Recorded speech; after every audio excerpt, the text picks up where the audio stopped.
하나님의 말씀 우리 함께 봅니다. 구약성경 창세기 2장 4절부터 8절까지의 말씀. 창세기 2장 4절부터 8절까지의 말씀입니다. 저와 함께 교독합니다. 제가 먼저 4절을 읽겠습니다.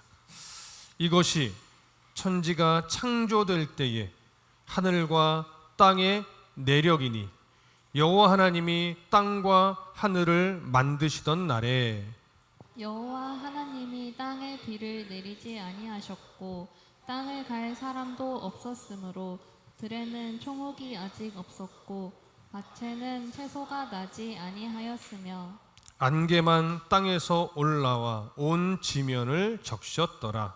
여호와 하나님이 땅의 흙으로 사람을 지으시고 생기를 그 코에 불어 넣으시니 사람이 생명이 되니라. 함께 읽습니다. 여호와 하나님이 동방의 에덴에 동산을 창설하시고 그 지으신 사람을 거기 두시니라. 아멘. 할렐루야. 하나님은 안식일을 거룩하게 구별하셨습니다. 그렇기 때문에 우리는 그 천지 만물을 창조하신 하나님의 기쁨에 동참해야 하고 뿐만 아니라 우리를 죄 가운데서 구원하신 예수 그리스도의 그 십자가 은혜를 기억해야 합니다. 그와 함께 우리는 날마다 하나님과 동행하는 삶을 회복할 수 있도록 주일을, 안식일을 보내야 하는 것이죠. 자, 6일 동안의 창조 기록, 그리고 7일을 거룩하게 구별하여 안식일로 선언하신 기록, 이 기록으로 하나님의 창조 사역이, 거룩하신 창조 사역이 우선 마무리가 되었습니다. 자, 이제 모세는 창세기 2장 4절부터 시작해서 하나님의 창조 사역과 관련된 이야기를 좀 더 이어갑니다. 그 부분은 이제 오늘부터 차근차근 좀 살펴볼 건데요. 자, 먼저 4절부터 6절까지를 다시 한번 읽겠습니다. 창세기 2장 4절부터 6절까지 저와 함께 읽습니다. 시작. 이것이 천지가 창조될 때에 하늘과 땅의 내력이니 여호와 하나님이 땅과 하늘을 만드시던 날에 여호와 하나님이 땅에 비를 내리지 아니하셨고 땅을 갈 사람도 없었으므로 들에는 초목이 아직 없었고 밭에는 채소가 나지 아니하였으며 안개만 땅에서 올라와 온 지면을 적셨더라. 아멘. 자, 지금 요 구절은 무엇인가 다시 창조의 모습으로 다시 돌아가는 것처럼 여겨집니다. 그러다 보니까 학자들 중에는 지금 이 창세기 2장 4절부터 시작해서 지금 이 내용과 함께 뒤에 이어지는 사람 창조의 내용을 가지고 뭐라고 좀 주장을 하는 학자들이 있냐면, 첫 번째는 지금 이 내용이, 지금 2장 4절부터 시작되는 이 내용이 사실 창세기 1장 1절부터 2장 3절까지 기록된 창조의 기사보다 더 앞에 이미 일어났던 일이다, 이렇게 주장하는 학자들이 있어요. 그리고 또 윌턴이라고 하는 학자는 무엇이라고 또 주장했냐면, 창세기 1장 1절부터 2장 3절까지의 창조 기사 다음에 지금 2장 4절부터 사람 창조까지의 기록은 연이어서 계속 이루어지고 있는 일이다. 하나님의 창조가, 그러니까 창조가 끝나지 않은 거예요. 또 이어지는 거예요. 이렇게 주장을 해요. 그러면 이제 앞에서 사람을 창조했고 뒤에서 또 한 번 창조를 하는 이런 의미가 되어 버리겠죠. 그리고 세 번째는 어떻게도 주장하는 학자가 있냐면 1장 1절부터 2장 3절까지는 모세가 기록한 것이고 2장 4절부터 25절까지 비슷한 내용은 다른 사람이 기록한 걸 그냥 삽입한 거다, 이렇게 주장하는 학자들도 있어요. 이 세 가지의 사실 주장들은 우리가 동의할 수 있는 내용은 아닙니다. 자, 가만히 차근차근 살펴보면 이 1장 1절부터 2장 3절까지의 내용과 2장 4절부터 앞으로 보게 될 25절까지의 내용은요, 똑같은 사건을 다른 시선으로 조명하는 그런 내용이지 전혀 다른 사건, 뭐 이어지거나 아니면 더 앞서 있거나 아니면 다른 저자의 내용이거나 그렇지 않습니다. 자, 그럼 왜 똑같은 사건을 다시금 새로운 시선으로 이렇게 조명하는 내용이라고 우리가 말할 수 있는가? 4절을 보시면 이렇게 기록되어 있죠. 이것이 천지가 창조될 때에 하늘과 땅의 내력이니 이렇게 기록되어 있습니다. 여기 내력이라고 번역된 히브리어가 톨레도트라는 단어를 쓰는데, 이 톨레도트라는 단어가 가지고 있는 기본적인 의미는 뭐냐면 자손, 세대, 계보, 역사, 이런 의미가 담겨 있어요. 기본적으로. 그럼 여기서는 어떤 의미일까요? 역사라고 하는 의미예요. 근데 역사인데 어떤 의미의 역사일까요? 요약된 역사. 1장 1절부터 2장 3절까지의 그 창조의 역사 중에 지금 다시 한번 요약해서 기록하는 건데, 여기 요약됐다는 것은요, 전반적으로 요약하면서 조금 더 모세가 강조하고 싶은 내용을 조금 더 자세하게 설명하겠다는 의미예요. 자, 이런 식의 일단 한번 이야기를 해놓고 거기서 중요한 걸 뽑아서 요약하면서 중요한 초점으로 연결해가는 이 흔적은 뒤에 창세기 또 한 번 나와요. 여러분 잘 기억해 보세요. 창세기 10장에 가보면 어떤 내용이 기록되어 있죠? 노아의 후손에 대한 기록이 있어요. 셈의 족보, 함의 족보, 야벳의 족보를 쭉 나열해요. 근데 그 나열의 마지막에는요, 셈의 족보를 쭉 기록하거든요. 그래서 그 기록들을 보면요, 나중에 이제 또 얘기하겠지만 그 족보의 기록 중에 이미 언어가 갈라졌던 흔적을 살짝 담아놔요. 그러고 나서 바벨탑 사건이 한번 나오고, 그러고 나서 다시 한번 11장으로 넘어가면 셈의 족보를 또 언급합니다. 그래서 셈의 족보는 다시 언급되면서 누구에게로 연결될까요? 아브라함으로 연결돼요. 그래서 10장에서 셈과 함과 야벳의 족보를 기록한 다음에 다시 한번 11장으로 넘어가서 셈의 족보를 또 한 번 거론하면서 저자가 지금 초점을 맞추고 있는 아브라함에게로 그 역사를 쫙 끌고 가요. 그러면서 이제 아브라함의 이야기가 또 본격적으로 시작이 되는 거예요. 이처럼 1장 1절부터 2장 3절까지의 창조 역사를 쭉 기록을 해요. 그러면서 2장 4절부터 다시 그 창조를 그냥 압축해서 요약한 다음에 사람 창조로 넘어가면서 에덴 동산이 나오고 선악과 사건이 나오면서 정말 우리들에게 하고 싶은 얘기, 전능하신 하나님의 창조와 하나님 마지막에 창조한 사람의 관계, 그리고 하나님이 그 사람을 어떤 존재로 지으셨는가, 이런 본론을 얘기하고 싶은 거예요. 정작 그러니까 뭐 창조가 어떻는지 사실은 이게 강조점이 없어요. 하나님이 창조를 얼마나 정확하게 기록했느냐, 여기에 초점이 없다고요. 우상 숭배하는 것의 어리석음을 지적하기 위해서 창조 기사를 기록해 놓고, 그 창조 기사의 마지막이 사람인데 하나님이 사람을 창조하시되 어떤 존재로 창조했는가, 이걸 우리에게 더 깊이 깨닫게 하려고, 아니요, 광야의 이스라엘 백성들에게 깨닫게 하려고 사실은 2장 4절부터 다시 한번 요약적인 기록과 사람 창조에 대한 자세한 기록으로 넘어가는 겁니다. 자, 여러분 이해되시죠? 자, 그래서 이제 사람 창조의 내용으로 언급하기 전에 2장 4절부터 6절까지의 내용을 보면 하나님이 창조 당시의 내용을 언급을 하는데, 다시 한번 5절부터 6절, 5절과 6절을 좀 읽어볼게요. 5절과 6절. 자, 읽어보십시오. 시작. 여호와 하나님이 땅에 비를 내리지 아니하셨고 땅을 갈 사람이 없었으므로 들에는 초목이 아직 없었고 밭에는 채소가 나지 아니하였으며 안개만 땅에서 올라와 온 지면을 적셨더라.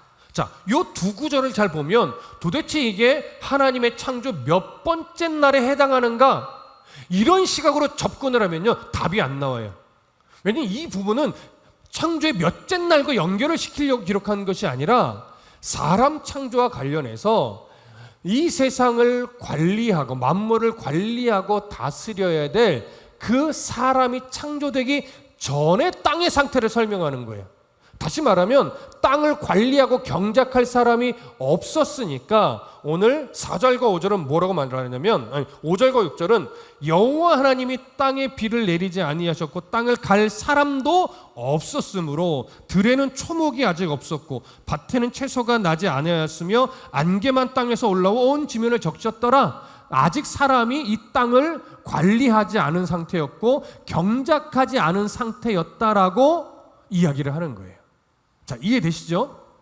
자, 그 부분에 초점을 맞추고 나서 이제 그 땅을 관리하고 경작할 사람을 창조하는 내용으로 넘어갑니다. 자, 2장 7절 이제 다 같이 읽어보겠습니다. 2장 7절 시작. 여호와 하나님이 땅의 흙으로 사람을 지으시고 생기를 그 코에 불어 넣으시니 사람이 생명이 되니라. 자, 드디어 경작할, 땅을 관리하고 경작할 그 사람을 창조하는 내용으로 넘어가요.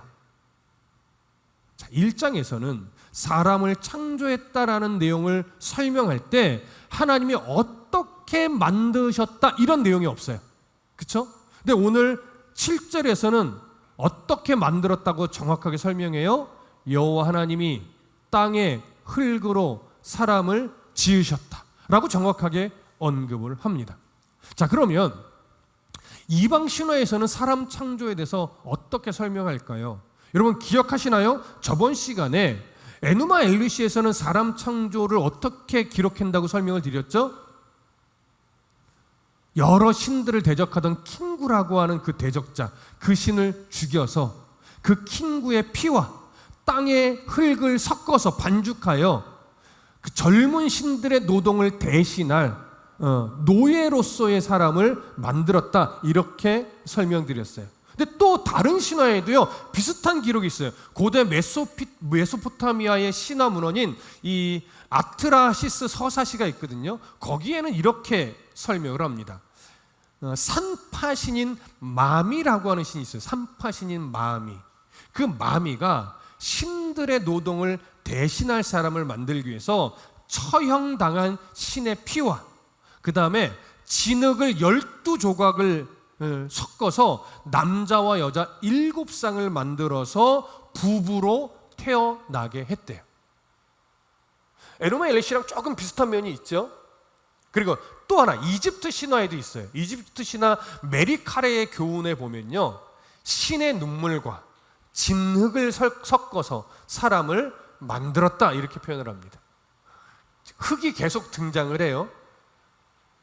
그러면 성경이 이런 신화들을 베낀 걸까요? 아니면 창조의 이 하나님의 섭리를 신화들이 베껴간 걸까요? 당연히 신화들이 베껴간 거겠지요. 물론 그게 이렇게 받아 적었다 이런 의미는 아니에요. 사람의 이해의 한계가 그걸 벗어날 수 없다는 이야기. 자, 성경은 분명하게 하나님께서 치밀하고 섬세하게 설계를 해서 만드신 걸작품이 사람이라고 합니다. 신화들은요 즉흥적으로 사람을 만든 거예요. 상황을 이렇게 자기들의 신화적 역사가 흘러가다가 보니까 사람을 좀 만들어야 되겠어.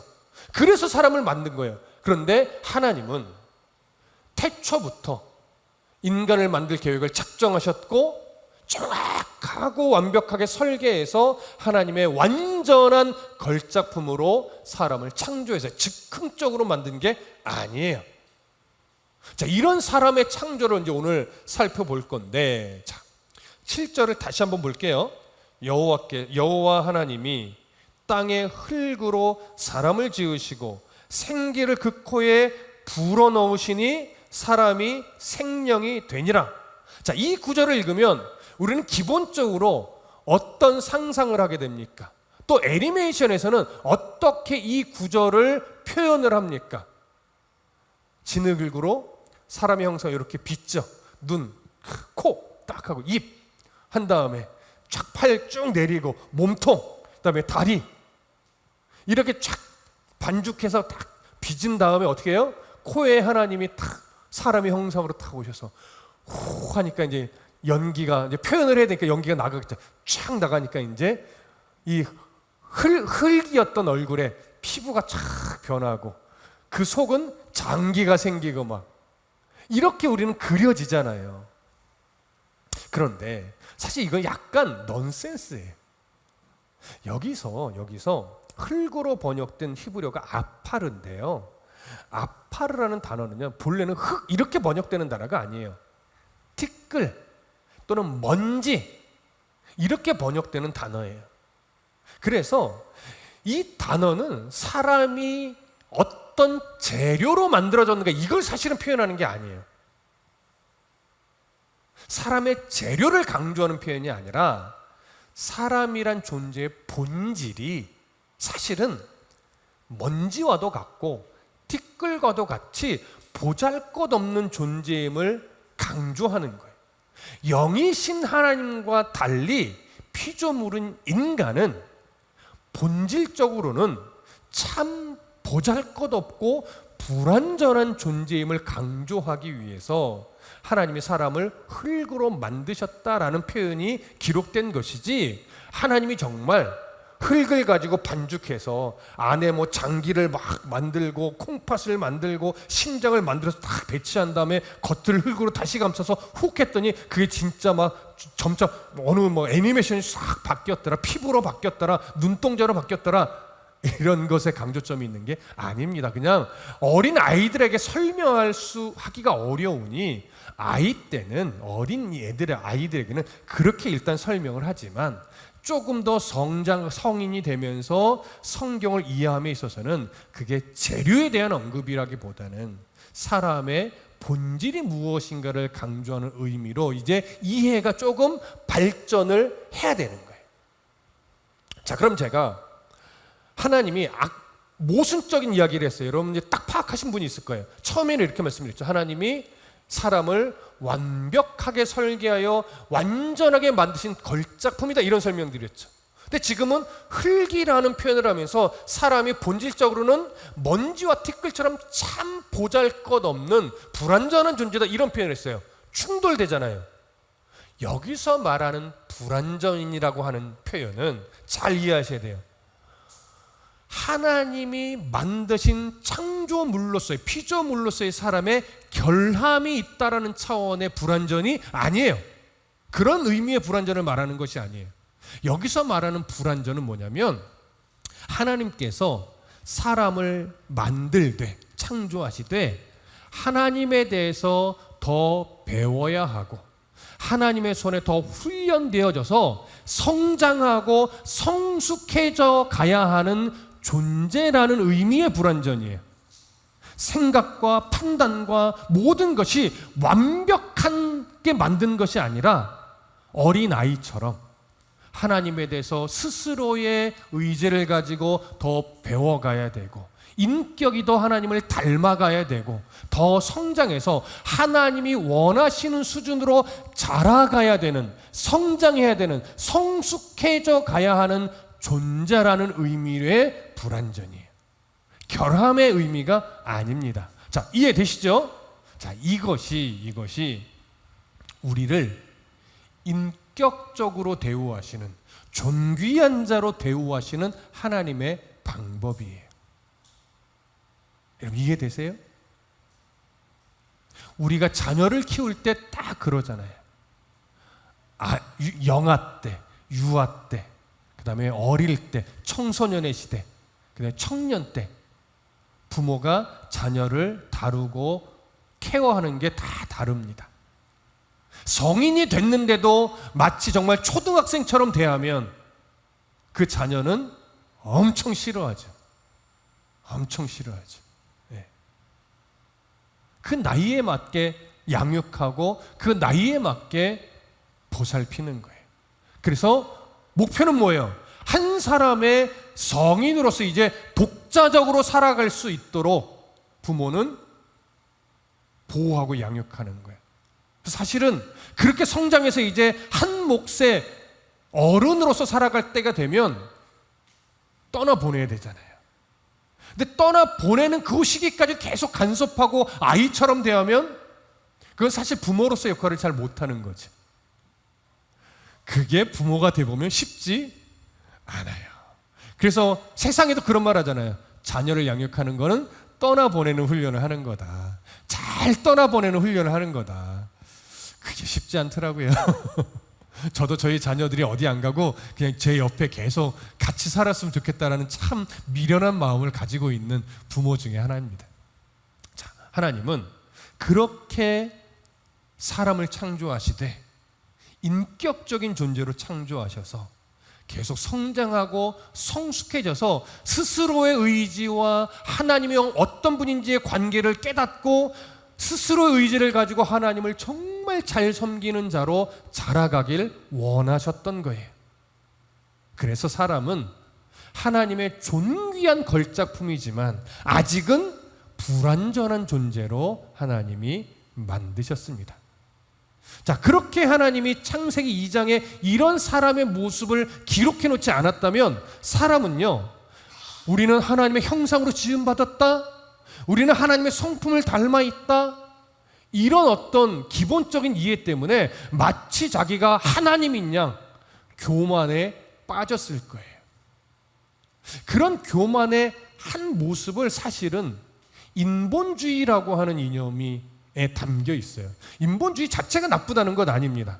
근데 인본주의가 가지고 있는 이 휴머니즘이 가지고 있는 기본적인 이 내용 안에는 어떤 의미가 있냐면 보통 우리는 예수를 믿는 사람은 이 세상을 인간이 다스리는 것이 아니라 하나님이 다스리고 그 하나님 앞에 우리는 순종하며 살아간다라고 하는 신본주의의 입장에서 살아가잖아요. 신본주의는 사람을 절대 무시하는 거 아니에요. 사람의 가치를 그냥 전락시키는 개념이 아니란 말이에요. 그런데 이런 것들을 잘못 이해하여서 신본주의에 반대하면서 세계의 주인은, 역사의 주인은, 인생의 주인은 사람이다 라고 해서 사람이 모든 것을 할 수 있다, 이렇게 너무 강조되는 것이 사실은 인본주의의 한 모습일 거예요. 기독교의 중심은요, 언제나 사람은 한없이 연약한 존재이기 때문에 하나님의 은혜 없이는 올바르게 살아갈 수 없다. 그래서 사람이 하나님의 은혜 안에 머물러 있을 때 그 사람은 정말 의미 있고 가치 있게 살아갈 수 있는 존귀한 존재가 된다. 이렇게 바라보는 게 우리는 신본주의라고요. 신본주의는 사람의 가치를 절대 평가절하지 않습니다. 오히려 신본주의적 이해가 사람을 더 존귀하게 보는 거예요. 자, 이렇게 우리가 하나님을 바르게 알고 나의 존재됨을 바르게 알면 나의 존재됨이 이렇게 보잘것없고 연약하지만 하나님은 우리를 너무나 존귀한 자로 대우하시고 인격적으로 대우하시며 우리의 가치를 정말 하나님 나라의 백성으로서 너무나 귀하게 높여주셨구나, 이런 감사가 생겨나는 거죠. 그러니 우리가 겸손의 삶을 살기 위해서는 부귀 영화를 우리가 아무리 풍성하게 누린다 할지라도 나의 본질은, 기본적인 본질은 우리가 밟고 다니는 흙과도 같은 아주 보잘것없는 존재들하고는 사실을 인정할 수 있어야 돼요. 하나님이 우리의 삶의 은혜를 거두어가 버리시면 우리가 수고하여 쌓은 모든 것들은 다 한순간에 무너질 수밖에 없다. 이것을 우리는 인정할 수 있어야 돼요. 따라서 사람이 흙으로 만들어졌다라고 하는 이 표현은 모든 사람은 뿐만 아니라 모든 피조물은 하나님 앞에 의존해야만 하는 존재이고, 하나님 앞에 의존하는 존재는 하나님의 도움과 보호하심과 이끌어 가심에 의해서 가장 복된 삶을 살아가게 된다라고 하는 그런 의미가 되는 거예요. 그러니 사람뿐만 아니라 모든 피조물은 하나님 앞에 순종하며 하나님의 뜻에 합한 삶을 살아가기 위해 노력하는 것이 마땅한 겁니다. 그래서 우리가 오늘을 살아갈 수 있는 이유는 뭐예요? 여전히 하나님의 은혜와 사랑이 우리의 삶에 함께 해주고 계시다라고 하는 것, 이걸 꼭 매 순간 기억하며 살아가야 하는 겁니다. 모든 생명의 원천은 누구에게 있다? 우리를 만드신 하나님에게 있다. 그러니 생명을 주신 분은 하나님이시고 사람은 그 생명을 부여받은 존재인 거예요. 그러니까 세상의 모든 것들은 하나님으로부터 생명을 받은 존재이지 이 세상의 모든 것 중에 생명을 줄 수 있는 존재는 없다라고 하는 것, 이걸 우리는 반드시 기억해야 합니다. 이렇게 생명을 주시는 분이 하나님이란 사실을 정확하게 설명하고 있는 것이 바로 우리가 읽은 9절에 그 코에 생기를 불어넣으시니 사람이 생명이 되었다, 이 표현이에요. 그 코에 생기를 불어넣으셨다. 어떤 의미겠어요? 아까도 설명했지만 어린 아이에게 설명할 때는 어쩔 수 없이 후 하고 하나님이 생명의 기운을 불어넣으신 것처럼 설명할 수밖에 없지만 이 생기를 그 코에 불어넣으셨다라는 표현은요, 신학적으로는 하나님의 영의 분출이라는 표현을 써요. 하나님의 영을 나누어 주셨다, 이런 표현을 쓰죠. 조금 쉽게 설명하면 하나님의 형상을 사람에게 담아주시는 거예요. 다시 조금 더 쉽게 설명하자면 하나님의 성품을 닮은 인격체로 우리를 창조하셨다는 거예요. 여러분, 사람을 하나님이 어떻게 창조했을까요? 정답을 말씀드릴까요? 모르겠어요. 어떤 재료를 써서 어떤 과정을 거쳐서 사람을 만들었는지 모르겠어요. 다만 하나님이 뜻을 품고 사람을 이렇게 만들어야 되겠다라고 하나님의 의지를 가지고 생각하니 그저 사람이 지금의 모습으로 만들어진 거예요. 짠 하고 나타난 건지 아니면 조금의 과정이 있었는지 모르겠습니다. 하지만 분명한 건 우리는 참 비참한 존재이지만 가장 존귀한 자로 창조가 됐고 우리는 그 하나님의 성품을 계속해서 배우고 닮아가며 성장해 가야 되는 그러한 존재로 지음받아서 우리 안에는 아직은 완벽하진 않지만 하나님의 인격과 하나님의 성품과 그 하나님의 마음들이 우리 안에 심겨져 있다라고 하는 거예요. 그래서 예수를 믿지 않아도요, 세상 사람들 중에 이렇게 보면요, 참 인격적으로 훌륭한 사람 많아요. 그게 왜 그래요? 기본적으로 사람에게는요, 하나님의 성품이 있어요. 그걸 이제 믿음으로 반응하며 주님을 내 주 내 하나님으로 섬기는 자냐, 아니면 아직도 그걸 인정하지 못하고 하나님의 성품을 닮은 자로 만들어졌음에도 불구하고 하나님과 상관없는 자로 세상에서 살아가느냐, 이것이 다를 뿐이에요.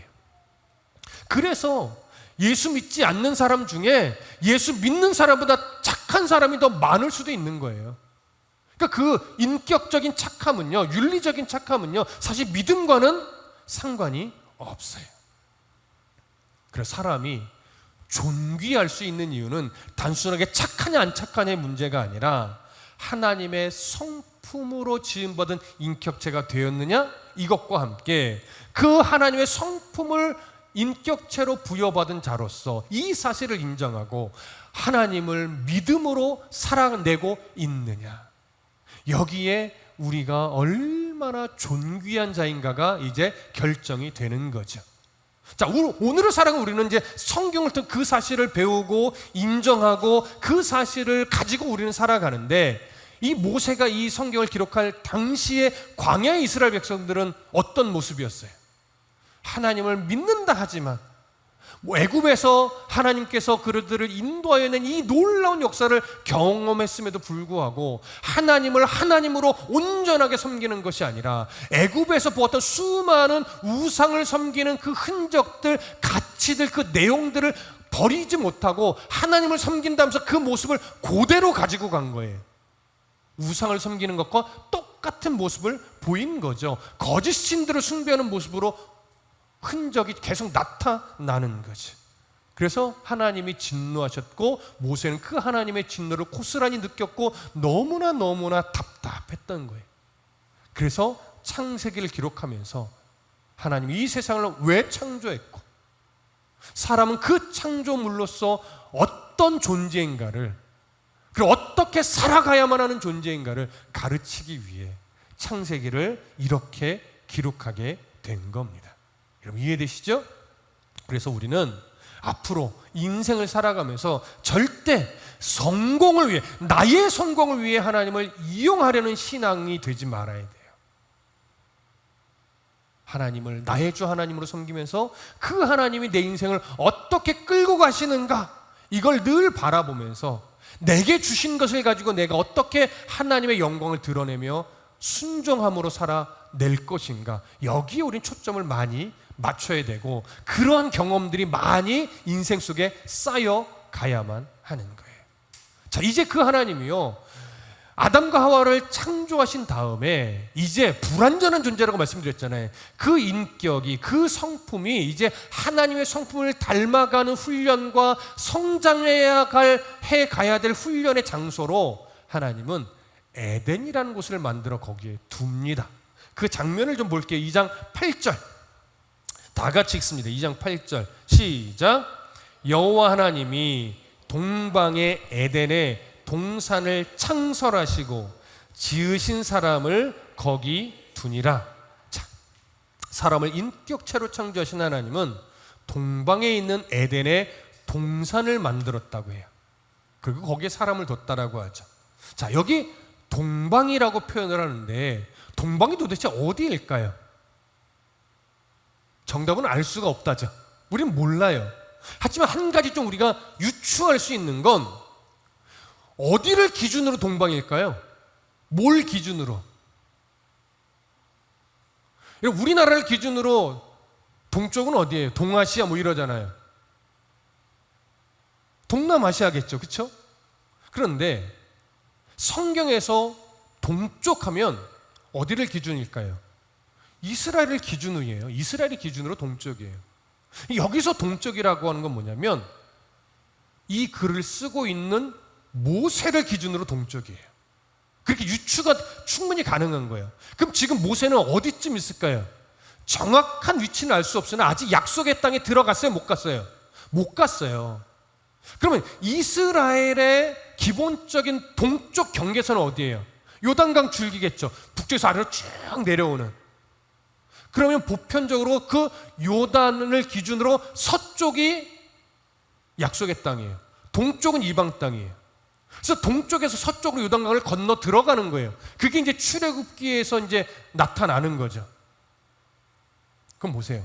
모세는 아직 요단을 기준으로 본다면 동쪽에 있고 서쪽으로 넘어 들어가지 못한 상태예요. 그러니까 동쪽에 있는 모세를 기준으로 더 동쪽이에요. 그러니까 약속의 땅과 조금 더 멀어지는 거죠. 그래서 그냥 대략적으로 아마도 여기 에덴을 창설하신 동방이라고 하는 것은 모세를 기준으로 동쪽이니까 약속의 땅과 조금 더 멀어져요, 동쪽으로. 그래서 학자들은 나름 그냥 추정하기를 메소포타미아나 아라비아의 어딘가쯤이 아닐까 이렇게 추측을 하는 거예요. 정답을 알 수 없어요. 그러니 여러분, 에덴을 찾으려고 노력하는 것은 참으로 어리석은 거예요. 지금도 뭐 에덴이 여기다 저기다 말들이 많아요. 그런데 이게 다 어리석은 말들이에요. 왜냐? 하나님은요, 하나님이 감추신 것은 사람이 절대 찾을 수가 없어요. 하나님이 성경에 우상이 될 만한 요소들은요 다 감췄어요. 대표적으로 노아의 방주 하나님이 감추셨어요. 예수님이 지신 십자가 감추셨어요. 근데 자꾸 사람은 예수님이 십자가에 지신 그 나무 조각을 찾았다는 거예요. 그래서 천주교 성물 사상에 보면 그 성전 안에요 이렇게 멋지게 해요. 뭘요? 이게 예수님이 십자가에 달리셨던 그 나무 조각이다. 거기에 이제 성물에 대고 기도를 하면 죄가 많이 이렇게 감해진다라고 하는 그런 이상한 성물 숭배 사상이 있어요. 근데 놀랍게 그 나무 조각들을 전 세계에 막 성당에 모여있는 나무 조각들을 다 모아보면 십자가 한 10개는 만든대잖아요. 네, 진짜로. 그러니까 다 진짜가 아니라는 거죠. 한때는 뉴스에 나왔죠. 예수님을 싸셨던 세마포다. 뭐 레이저로 해보니까 뭐 예수 얼굴 흔적이 있더라. 100% 가짜입니다. 하나님이요, 그렇게 우상이 될 만한 것들은 다 감추세요. 왜? 하나님만 보라고. 근데 사람은 자꾸 그걸 찾아서 막 귀한 성물로 자꾸 숭배하듯이 섬기려고 해요. 그래서 다 가짜인 거예요. 여러분, 그래서 그렇게 무슨 뭐 에덴이 어디냐, 뭐가 어디 있냐 이걸 찾아다니는 것도 어리석은 거지만 그런 것들을 찾았다라고 외치는 것도 참 어리석은 거예요. 그리고 더 어리석은 건 그걸 듣고 아 정말이야? 이렇게 호기심으로 반응하는 것도 참 바보 같은 거예요. 여러분 절대 믿지 마십시오. 뭘로 투시를 해보니 예수님의 얼굴이 있다더라. 다 거짓말이고 다 사기입니다. 그럴 수 없습니다. 자, 이제 우리가 살펴봐야 될 또 하나의 단어는 뭐냐면, 이게 동쪽의 의미는 우리가 어느 정도 그냥 추측을 해봤고, 그 동쪽 어딘가에 하나님이요, 그 동산에 에덴의 동산을 창설했다고 하잖아요. 에덴은 그 동쪽 어딘가 한 지역을 설명하는 이름일 거예요. 에덴이라는 지역. 근데 에덴이라는 그 지역 안에 뭘 창설했냐면 동산을 창설했대요. 동산. 자, 이 동산은 우리 한글의 어감은 뭐예요? 작은 산처럼 여겨지잖아요. 그죠? 보통 우리 고향 땅에 보면 동산 하나씩은 다 있잖아요. 뒷동산, 앞동산, 그렇죠? 근데 그런 의미의 동산이 아니고 히브리어는 간이라는 단어를 쓰는데요. 이 간이라는 단어는 뭐냐면 울타리가 쳐져 있는 정원이에요.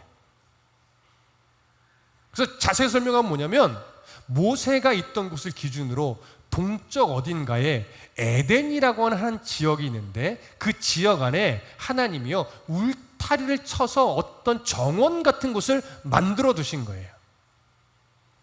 그러니까 이 울타리를 쳐서 정원이라는 하나의 정원을 만들었다는 것은 뭐냐면 요 한 부분을 하나님이 거룩하게 구별해 놓으시고 거기를 특별하게 하나님이 보호의 손길로 그곳에 섭리하여 계신다, 이런 의미가 되는 거예요. 이것과 비슷한 맥락의 표현이 신약에도 나와요. 공관복음에는요 감람산이라고 표현을 하고 있고, 요한복음에는요 공관복음은 감람산이라는 표현도 나오고 겟세마네라는 표현도 나오고, 요한복음엔 또 거기를 동산이라고 표현을 해요. 헬라어로는 케포스라는 단어를 쓰거든요. 동산. 그 동산이 역시 한글로 동산이라고 번역했지만 울타리가 쳐져 있는 정원이라는 의미예요. 그럼 이게 뭐냐? 감람산이라고 하는 큰 산에 한 기슭에 겟세마네라고 하는 조그만 요 위치가 있고, 그 겟세마네 안에 어떤 개인이요 울타리를 쳐서 정원을 만들었어요. 그리고 그 정원의 주인이 예수님에게 언제든지 와서 기도해 주셔도 좋습니다, 이렇게 허락을 했고, 그것이 예루살렘에서 가까워요. 그래서 예수님이 습관처럼 그 겟세마네의 정원에 가셔서 홀로 습관처럼 기도하셨던 거예요. 그래서 이 정원, 헬라어로 정원과 창세기 에덴이라는 곳의 정원은 똑같은 장소라는 의미가 아니라 같은 의미라는 거예요. 자, 이해되세요? 자, 그렇다면 이제 생각해 보시죠. 하나님이 에덴이라는 곳에 정원을 만들어서, 울타리를 쳐서 정원을 만들어서 거기에 아담과 하와를 살게 한 이유가 뭘까요? 이걸 이제 생각해야죠. 왜 에덴이라는 그 하나의 정원에 아담과 하와를 살게 했을까? 하나님은요 본질적으로 티끌처럼 참으로 보잘것없지만 없는 존재로 사람을 만들었지만 그 사람을 하나님의 성품을 닮은 가장 존귀한 자로 만드셨단 말이에요. 근데 하지만 아직은 불완전한 존재잖아요. 그래서 무슨 훈련이 필요해요? 하나님이 어떤 분인지를 알고 하나님의 성품을 더 닮아가고, 그래서 하나님의 뜻에 온전히 순종할 수 있는 의지를 발현하는 그 사람으로 훈련을 해야 돼요. 그래서 그 훈련의 장소가 어디냐? 에덴 동산인 거예요. 에덴이라고 하는 하나의 정원인 거예요. 그래서 그 울타리 안에서만큼은 사람이 살아가기에 가장 완전한 환경, 에덴이란 동산 안에서만큼은 그렇게 되는 거죠. 그래서 이곳에 놓여진 아담과 하와는요 인류의 첫 번째 조상이기도 하지만 인류의 대표 자격으로 지음받은 아담과 하와예요. 이 아담과 하와가 에덴 동산에서 하나님의 훈련을 어떻게 받아내고 하나님의 시험을 어떻게 통과하느냐에 따라 이후에 흘러갈 역사가 바뀌는 거예요. 순종에 내서 합격을 맞으면 합격한 대로 하나님이 인류의 역사를 끌고 가셨을 것이고, 그 테스트에 실패하면 실패한 대로 또 하나님은 그 인류 역사를 끌고 가실 거예요. 합격점을 맞던 불합격점을 맞던 끌고 가신 역사의 줄기는 좀 다를 수 있으나 최종 목적지는 같을까요, 다를까요? 그건 같아요. 그래서 아담과 하와의 불순종은 하나님의 창조의 실패가 아닌 거예요. 하나님은 두 가지 가능성을 다 열어두시고 너희가 이 테스트에 합격을 하든 불합격을 하든 인류의 역사를 나는 내가 작정했던 목적지로 난 반드시 끌고 가고야 만다라고 하나님의 의지가 창세기에 고스란히 담겨 있는 거죠. 우리는 그런 하나님의 역사를 앞으로 계속 살펴보게 될 겁니다. 그러니 보십시오. 이런 대우는요, 하나님이 인간 외에 그 어떤 피조물에게도 주시지 않았어요. 천사들에게도 이런 권리를 주지 않았어요. 이런 자격을 주지 않았어요. 오직 사람에게만 훈련이 되어 성숙하게 성장해 가면서 하나님의 목적지에 끝내 다다르게 만드는 하나님의 의지는 오직 사람에게만 주신 의지입니다. 그리고 이러한 의지를 훈련하기 하고 또 시험하기 위해서 하나님의 에덴이라는 그 정원 중앙에 두신 것이 뭐예요? 그게 선악과예요. 이게 테스트였죠. 자, 이 선악과를 향한 테스트에 인간이, 사람이, 아담과 하와가 어떻게 반응했는가? 이건 우리가 익히 알고는 있지만 그건 나중에 이 선악과 나오는 부분에서 우리가 살펴볼 겁니다. 자, 오늘 우리가 이 내용에서 조금 정리하고 싶은 건 뭐냐면, 우리는 에덴 하면 문득 이런 선입견이 있어요. 낙원, 영원히 살고 싶은 낙원. 그러나 하나님은 에덴을 만드실 때, 창설하실 때 그 에덴에서 영원히 살게 하려고 만드신 곳은 아니에요. 에덴은 아담과 하와에게 주어져서 아담과 하와를 훈련하고 테스트를 하기 위한 장소였어요. 여기에서 이제 합격점을 맞느냐 불합격점을 맞느냐에 따라서 이제 인류의 역사가 조금 두 갈래로 갈라지는 것뿐이에요. 중요한 건 하나님께서 마지막에 작정하셨던, 그 하나님이 본래 작정하셨던 그 복을 이제 누리게 되는 거예요. 그 마지막 우리가 누릴 복은 아직 오지 않았죠. 주님 다시 오실 그때 주님과 함께 새하늘과 새 땅이라고 표현된 하나님의 나라에 우리가 함께 입성하면서 이제 최종적으로 누리게 될 겁니다. 아담과 하와도 에덴에서 훈련을 받았던 것처럼 우리는 세상이라고 하는 이 땅에서 여전히 훈련을 받고 있습니다. 그럼 어떤 훈련이에요? 하나님의 성품을 닮아가는 훈련이에요. 스스로의 믿음의 고백을 가지고 하나님을 바르게 섬기는 자가 되기 위한 그 훈련이에요. 그 훈련을 받아가면서 우리는 성장하고 성숙해져 갑니다. 이걸 조금 더 축소해 보면요, 그 세상에서 하나님의 성품을 닮은 자로 살아가기 위해 훈련을 받는 조금 더 압축된 장소가 어딜까요? 그게 교회예요. 그래서 교회는 여러 가지 훈련을 받는 거예요. 어떻게? 예배를 통해서, 말씀을 통해서, 기도를 통해서, 또 공동체의 성도와 성도의 관계를 통해서, 또 교회 안에서 필요한 여러 가지 섬김과 봉사와 또 헌신, 이런 것들을 통해서 우리는 훈련을 받는 거예요. 그러니까 그 훈련은 여러분 사실 힘들 수밖에 없어요. 그 힘든 훈련을 이 안에서 받으면서 사랑하는 훈련을 받고, 인내하는 훈련을 받고, 이해하는 훈련을 받고, 자비롭게 표현하는 훈련을 받고, 이런 훈련들을 우리가 여기서 받아낸 다음에 이 신앙의 훈련을, 실력을 어디서 발현하는 거예요? 교회 밖에서 발현하는 거예요.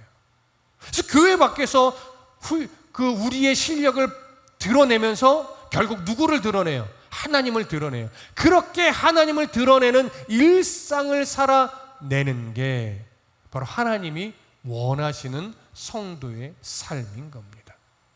그래서 신앙생활이란 교회 안에서 하는 것들이 신앙생활이 아니라 교회 안에서 신앙의 훈련을 받아 그 훈련을 받은 실력을 가지고 교회 밖에서 믿음의 백성으로 살아내는 게, 그게 신앙생활이에요. 근데 우리는 자꾸 오늘 주일에 교회 와서 예배하고 봉사하고 헌신했으면 나 신앙생활 잘하고 있다, 이렇게 자꾸 착각을 해요.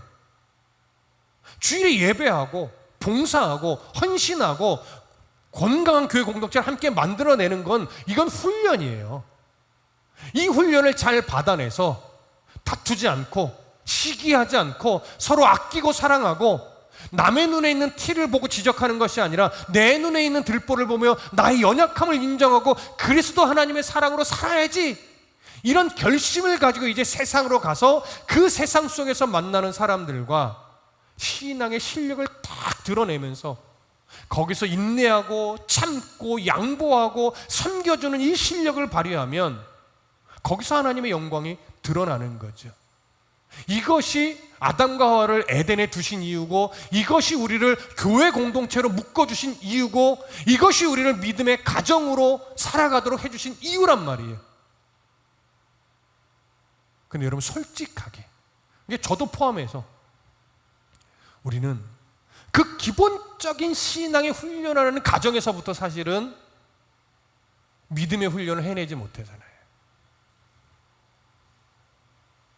우리의 감정들이 가족 안에서 잘 믿음의 사람답게 훈련이 돼서 사실은 더 사랑의 표현을 해야 하고, 더 품어주고, 더 이해해주는 모습으로 가정에서 훈련이 되고, 더 자녀를 위해, 부모를 위해서 기도해주는 훈련이 가정에서 되어야 되고, 이것이 또 교회 안으로 확대가 되고, 이것이 또 교회 밖으로 퍼져나가는 것이 이제 사랑을 흘려보내는 건데, 사실 저부터도 가정에서 이걸 잘 못해요. 그래서 제가 미안한 게 참 많아요. 부모님을 섬기는 것, 아내와를 또 섬기는 것, 자녀를 섬기는 것, 저부터도 사실은 반성을 많이 해야 되는데, 여러분, 우리 모두가 다 왜 하나님 우리를 믿음의 가정에 두셨을까? 왜 우리를 다드림교회라는 교회 공동체 안에 우리를 두셨을까? 그 이유를 잘 새기시면서 신앙의 훈련을 잘 받아서 언젠가 우리가 주님의 그 나라에 함께 들어갈 때까지 이 세상 속에서 하나님이 어떤 분인가를 드러내고, 하나님의 자녀는 어떤 모습으로 살아가는 것인가를 세상 속에서 보여주면서 잘 훈련받은 성도로서 하나님을 드러내는 그런 성도의 삶을 잘 살아내 주시기를 소망합니다. 자, 그래서 우리가 이런 훈련을 인생을 통해서 배워가면서 우리가 분명하게 깨달아야 될 진리가 있습니다. 진리. 물론 다양하게 설명할 수 있지만 오늘은 진리라고 하는 찬양의 가사를 여러분들에게 소개하면서 인생을 통해서 정말 이런 변함없는 진리를 내가 경험하고 배우며 성장해가는 성도가 되기를 정말 소망하는 마음이 생겨났으면 좋겠습니다. 가사를 잘 들어보세요. 오늘 함께 부를 찬양의 가사에는 이렇게 되어 있습니다. 하나님의 사랑 변치 않는다. 세상이 다 변하고 세상이 나를 참 버린 것 같이 여겨질 때도 하나님의 사랑은, 나를 향한 하나님의 사랑은 변하지 않는다. 이게 첫 번째 우리가 경험해야 될 진리입니다. 두 번째 경험해야 될 진리는 하나님은 언제나 변함없이 내 길을 인도하고 계신다. 나의 가는 길이 다 주님께 있으니 하나님은 지금도 변함없이, 앞으로도 변함없이 내 길을 인도하시는 분이시다. 이걸 인생 속에서 우리는 배워야 될 두 번째 진리예요. 세 번째 진리는 뭐냐면, 우리가 하나님께 드리는 기도는 반드시 응답이 된다는 거예요. 비록 기도를 하다 보면 나의 뜻과 다른 길이 펼쳐지기도 할 거예요. 하지만 하나님 우리의 기도를 외면하지 않고 하나님이 가장 좋은 것으로 그 기도를 응답하신다는 사실이에요. 이걸 우리가 반드시 경험해야 돼요. 네 번째 우리가 경험해야 될 것은, 이거 정말 잘 들으셔야 돼요. 하늘의 것을 구하며 살아가는 것도 맞지만 하늘의 것을 구하면 우리는 반드시 살게 돼요. 그러니 세상의 헛된 것에 소망을 두지 말고, 그것이 인생의 제일 우선순위에 두지 말고 하늘의 것을 구하면 하나님은 우리들에게 가장 적당한 것으로 채우시며 믿음으로 살도록 도와주세요. 이것이 신앙의 삶의 진리입니다. 에덴의 아담과 하와를 두시면서 하나님은 이걸 깨닫기를 원하셨던 거예요. 우리를 하나의 교회 공동체로 묶어서 이곳에 두시면서 우리가 인생부터 이걸 깨닫기를 원하셨던 거예요. 여러분, 우리 이 찬양 함께 드리시면서 하나님, 나의 가는 길 참 보잘것없고 연약하지만 하나님의 자녀로서 인생을 살아갈 때 이 진리를 배우는 성도가 되게 도와주시고, 이 진리가 나의 삶의 실력, 신앙의 실력이 될 수 있도록, 그래서 이 세상을 정말 의미 있고 가치 있고 복된 존재로 살아가는 성도가 되게 해달라는 그 간절함을 가지고 우리 이 찬양 드리고 하나님 앞에 기도합시다. 하나님의 사랑 변치 않는다. 하나님 사랑 변치 않는다. 하나님의 사랑, 하나님 사랑 변치 않는다. 세상 다 변하고 날 버린다 해도 하나님 사랑 변치 않는다. 1절로 다시 한 번 더 가사를 생각하면서 하나님 사랑 변치 않는다. 하나님 사랑, 하나님 사랑 변치 않는다. 세상 다 변하고 세상 다 변하고 날 버린다 해도 하나님 사랑 변치 않는다. 하나님 내 길 인도하신다. 하나님 내 길 인도하신다. 아멘. 하나님 내 길 인도하신다. 나의 가는 길, 나의 가는 길 다 주님께 있으니 하나님 내 길 인도하신다. 우리 2절 한 번만 더. 하나님 내 길 인도하신다. 하나님 내 길 인도하신다. 아멘. 하나님 내 길 인도하신다. 하나님 내 길 인도하신다. 나의 가는 길, 나의 가는 길 다 주님께 있으니 하나님 내 길 인도하신다. 반드시 기도 응답하신다. 반드시 기도 응답하신다. 반드시 기도 응답하신다. 반드시 기도 응답하신다. 때론 나의 뜻과 다른 길이라도, 때론 나의 뜻과 다른 길이라도 반드시 기도 응답하신다. 믿음의 고백을 한 번만 더. 반드시 기도 응답하신다. 반드시 기도 응답하신다. 아멘. 할렐루야. 반드시 기도 응답하신다. 때론 나의 뜻과 때론 나의 뜻과 다른 길이라도 반드시 기도 응답하신다. 아멘. 하늘의 것을 구하면 산다. 하늘의 것을 구하면 산다. 하늘의 것을, 아멘. 하늘의 것을 구하면 산다. 세상 헛된 것에 소망 두지 않고, 세상 헛된 것에 소망 두지 말고 하늘의 것을 구하면 우리 다시 한번 하늘의 것을 구하면 산다. 할렐루야. 하늘의 것을 구하면 산다. 아멘. 하늘의 것을, 하늘의 것을 구하면 산다. 세상 헛된 것에 소망 두지 말고 세상 헛된 것에 소망 두지 말고 하늘의 것을 구하는 주님 한번 무릎 꿇고 이 믿음으로 살아갈 수 있게 달라고 기도합니다. 주여, 사랑의 하나님, 오늘도 이 말씀을 우리가 아멘으로 받습니다.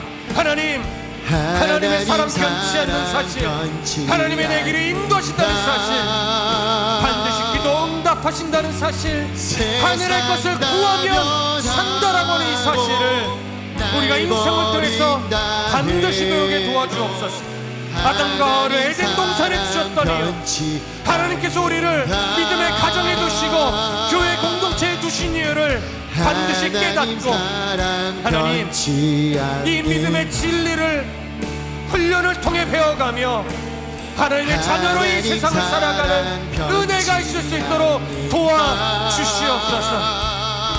하나님이 우리를 에덴에 두시며 가정 공동체에 두신 이유, 교회 공동체에 두신 이유를 바르게 깨닫고 이 진리를 배워가며 살아가게 도와주시옵소서. 감사합니다. 사랑이 많으신 하나님,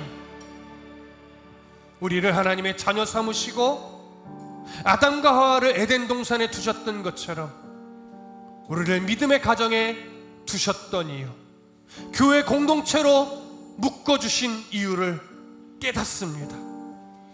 이 공동체 안에서 잘 믿음의 훈련이 되어서 인생이라는 역사 속에서 변치 않는 하나님의 사랑, 그 진리를 배우고 하나님이 내 길을 분명하게 인도하고 계심을 우리가 깨닫고 우리의 기도가 결코 땅에 떨어지지 않고 하나님이 응답하신다는 사실을 배우며 세상의 헛된 것에 인생의 소망의 가치를 두지 말고 하늘의 것을 구하면 우리가 정말로 가치 있게 살아갈 수 있음을 배울 수 있도록 도와주시옵소서. 감사하옵고 사랑이 많으신 우리 주 예수 그리스도의 이름으로 기도드렸습니다. 아멘.